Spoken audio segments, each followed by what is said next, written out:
Hi guys, Mark here for KetoKitchenCollection.com, and today's question is eating less than 1,000 calories a day on a keto diet good for weight loss? Well, in short, yes it is. 1,000 calories a day, it's not a lot of food, is good on any diet for weight loss. You will lose a lot of weight and you will lose it fairly quickly. However, it does come with some problems.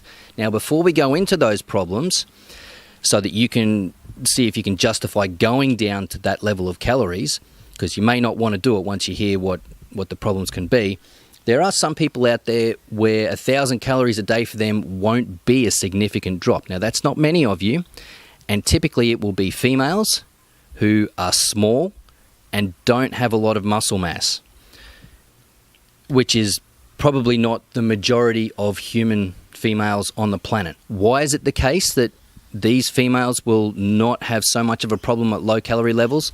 They don't have a lot of muscle mass, and muscle is a huge driver of the metabolism. So the more you've got, if you're a big, huge bodybuilder and you weigh, 230 pounds or, 110 kilograms and you're just a big ball of muscle, that muscle can churn through so many calories.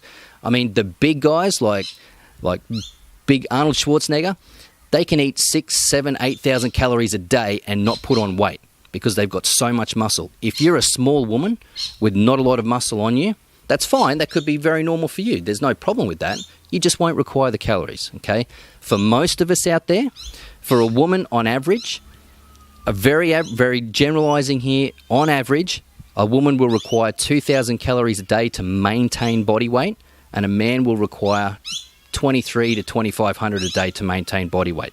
So if a man or a woman goes all the way down to 1,000 calories a day, that is a massive drop, and you can just run into problems doing that.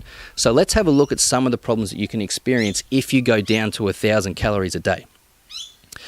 You could get a quick weight loss plateau. So as we just discussed, you're dropping your weight down, your calories down significantly. So your body's going to basically go into starvation mode. It'll be like, well, when am I going to get more calories? I have to start conserving the fat stores, the energy stores I have, on board your body, and also your muscle stores. It's going to slow your metabolism right down. It'll typically do that through secreting various different hormones in the body, and it'll slow your metabolism right down, which just the metabolism slowing on its own can give you other knock-on effects that aren't pleasant. So when your metabolism slows right down, your weight loss is going to slow right down. It may even stop. It shouldn't go back up.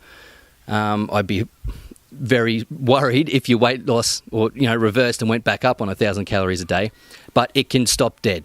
And that's a problem. The only way to really get away from that and to fix that problem is to start eating more to get your metabolism fired up again.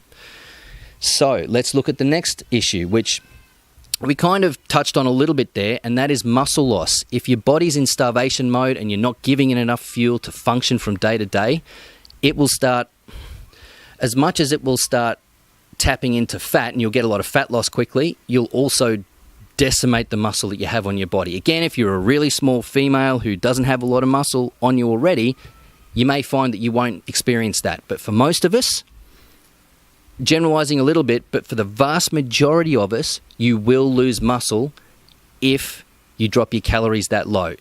Almost guaranteed. You don't want to do that because the muscle that you have is such a big driver of your metabolism, and you don't want your metabolism to drop.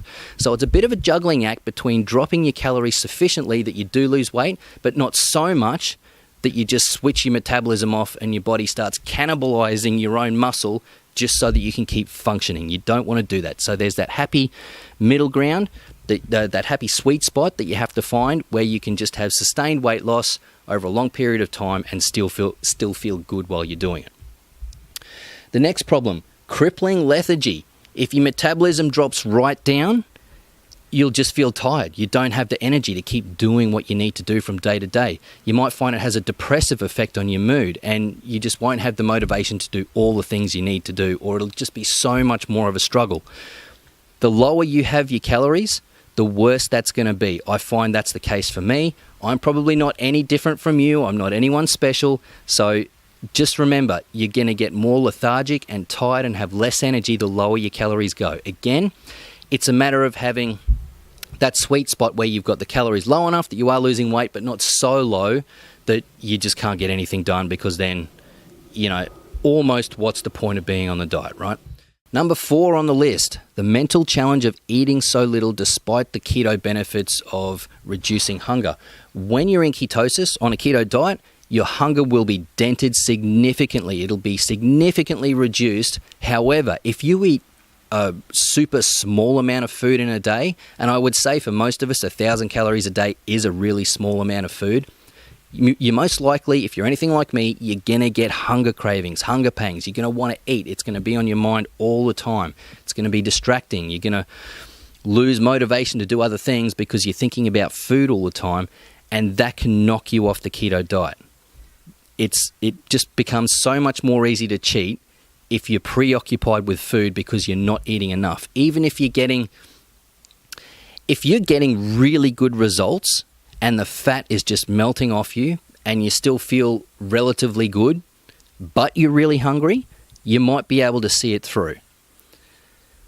However, if you're eating that small amount of food, you're going to be hungry, and I would say you're probably going to have lethargy, you're probably going to have a depressed mood as well, and all the other things that I've mentioned here. So, guys, I would really recommend, in light of all those things, my recommendation based on my experience and the experience that I've read about or spoken to from others, is that there is a sweet spot of calories where you drop them a certain amount to lose weight, but not so low that you start running into all these issues of not eating enough food in a day.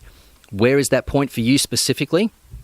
Well, again, if we think that on average, generalizing here, I understand that everyone's different, but you need a target to start with, right? You've got to have some figures. You've got to have a starting point.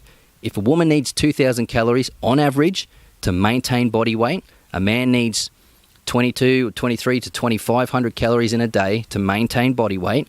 Drop that by 10 to 20%. So for a woman, anywhere between 1,600 to 1,800. For a man, I'd say anywhere between 1,800 to 2,100. Thereabouts, give or take. Just pick a number of calories, stick to it for a week, and see how you go. If you find that you're feeling good and the weight's coming off and you're happy with that, great. If you want it to happen a little bit quicker, drop the calories by 10%. Go for another week, see how you feel. Very quickly, you'll get to a point doing that week after week where you'll start to experience some of these problems. And I'm pretty certain it'll be quite a while before you hit the 1,000 calorie mark. If you just go cold turkey straight into 1,000 calories a day, you're going to experience these things relatively quickly. At least that's my experience. So what's your experience with going down to calories as low as around 1,000 a day? Have you ever tried it before? Please join the conversation below in the comments. We'd like to hear from you what your experience is, what if it worked for you, or what the sweet spot of calories per day is for you to lose weight. Join the conversation below. Love to hear from you. Thank you for watching the video all the way through. I do appreciate you guys. I appreciate the time you've given me. I'm Mark from KetoKitchenCollection.com, and I'll see you guys on the next one.